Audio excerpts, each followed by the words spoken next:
You're listening to Dear Strategy, where we answer all of your questions on product and business strategy. And now, here's your host, Bob Caporelli. Welcome to another episode of Dear Strategy, where we answer all of your questions about product and business strategy. Real questions from real people in real companies, just like yours. So, welcome back, strategy creators. We are in for another great episode as always. I'm going back to our normal format because I have a stack of questions piling up that are official user-submitted questions. As you know, we've been featuring some off-the-rail questions here on the last few episodes, things that I've just been asked anecdotally, and I've kind of tried to summarize into some questions just to try and get them off of the table. But I have a lot of backlog here, so I want to get back to the official user-submitted questions. Before I do that, I want to make sure that I reiterate an announcement that I made last week. We have created a new Facebook group. That Facebook group is called We Are Strategy Creators. So go ahead and look that up. And if you're interested in being a member, please submit a request to join, and we will approve you as a listener of this show. I will tell you that what we're trying to do there is create a community where people can share their strategic stories. It's a closed group, so some fair amount of confidentiality, I guess. But we want people to share their strategic stories, and we want them to help each other, right? And you don't have to reveal the name of your company or exactly what the strategy is that you're talking about, but success stories or not so successful stories or things that you might need some help or guidance on in this area of strategies, what we're trying to create there as a community. So please join us there, and we'd be happy to welcome you. Okay. So in the meantime, let's go ahead and get to today's question, which is, Dear Strategy, how do you convince management teams to take a risk instead of staying with a product strategy they are comfortable with? So obviously this one coming from a product manager, but I guess you could apply this to just about any strategy, right? What happens when, your company wants to kind of stay the course? They don't want to take a risk, and you think that they should. So how do you reconcile that? So the reason that I wanted to answer this one this week, I actually just got back from a facilitated session where, the first thing that you do in one of these facilitated sessions, and through the company I have, Strategy Generation Company, we do what's called whiteboard sessions, right?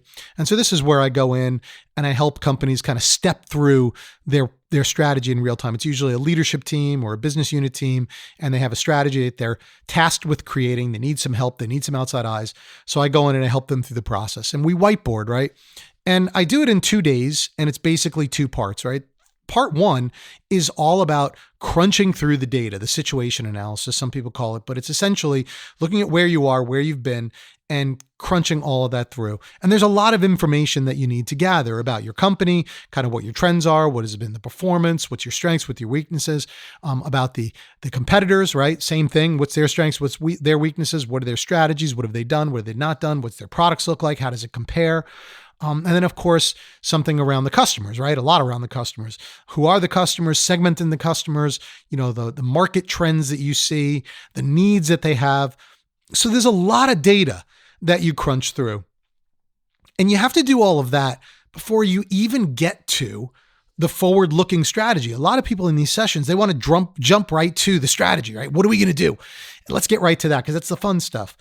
But I always say you have to spend at least 1 day crunching through the data. Now, in real life, it's not a facilitated session, it's a lot more than 1 day, and gathering the data can be quite extensive. But you need that data so that you can go ahead and put together your plan. And even though it's not the most fun part of the strategy, you have to do it, right? So there's a reason that I'm talking about this. I'll get to it in a second in the context of the question. But I want to say that one of the reasons that I feel so strongly about getting the data, and yes, you can kill yourself with data. You can overanalyze, and I don't recommend that. Knowing when to stop is an important art form as well. But you do need to have a lot of data. And the reason is, I'll use 2 analogies. One is a military analogy, right? Which we've used this before on the show. I use it a lot in my classroom. But essentially, when you are putting together a plan to go to battle, let's say, you don't just randomly run out onto the field, right? You have to spend a lot of time analyzing what's going on out there, right? You have to spend a lot of time understanding the competitor or the enemy in this case. You have to understand your own strengths and weaknesses. You have to understand the environment. You have to use all of that to predict what might happen. And then based on what you think might happen, that's where your plan comes from. But you'll never know how to do any of that. You'll never put together a viable plan unless you spend time studying. And military strategy, there's a lot of time spent studying and gather intelligence and gathering information and so forth, because without it, your plan is going to be meaningless. Another analogy that I like to use, it's a little less violent, is music, right? I mean, I'm a composer, a musician, and I've used that analogy a lot before and in the book that I wrote and so forth. And one of the things that I really like about this analogy is, a lot of people think that as a songwriter, you're naturally gifted, right? And you just sit down at a piano, you start playing, and you can create songs. It's absolutely not the way the creative process works. In fact, the way it really works is you spend years and years and years and years honing your craft, right? Learning your instrument, listening to other music, studying music theory, studying other composers, and using all of that as influences to write your own music.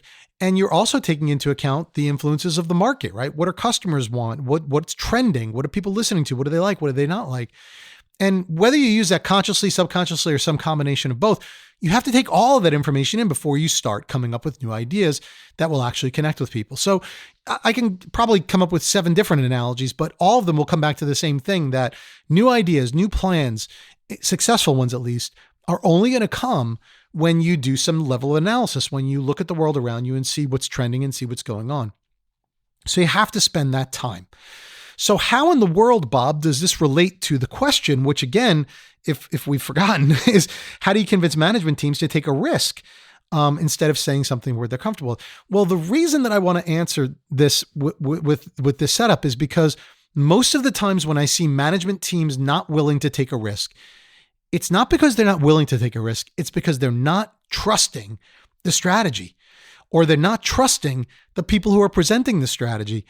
And even though very few people want to sit there and listen to tons and tons and tons of data being spewed at them, they definitely want to know that you've collected it. They want to know that you've done your homework. They want to know that you know what's going on out there.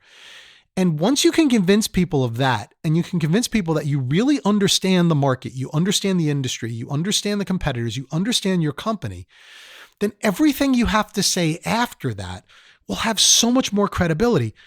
And if you want people to take a risk on whatever it is you're trying to say or get them to buy in on, you need to convince them that you know what the heck you're talking about. So you've got to crunch that data. You've got to do that work.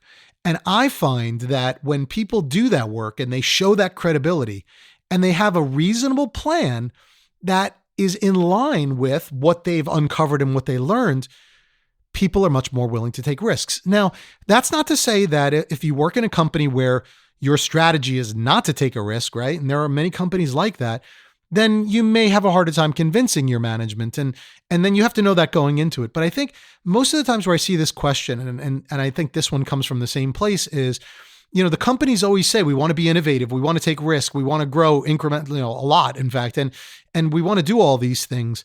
But then when you present the strategy to them, they're not willing to do it, right? And I think the reason for that a lot of times is because they're not convinced. They don't trust that what you're showing them is actually going to get the return that you're saying it will. Now, every publicly traded company that I've worked with has to worry about some combination of the short term and the long term. So that balance will always be there. But don't fool yourself into believing that those types of companies only care about the short term. That's not true. What they really need to do, though, when they're thinking about the long term, is convince their investors and their stakeholders that whatever risk they're asking them to take is one that's going to be viable, right? One that's going to result in some viable return. So it's not about not caring about the long term. It's about making sure that the long term has a good story behind it and people trust it. And that's where all this data gathering is going to come in. So of course, we have a process for this. We have a framework for this.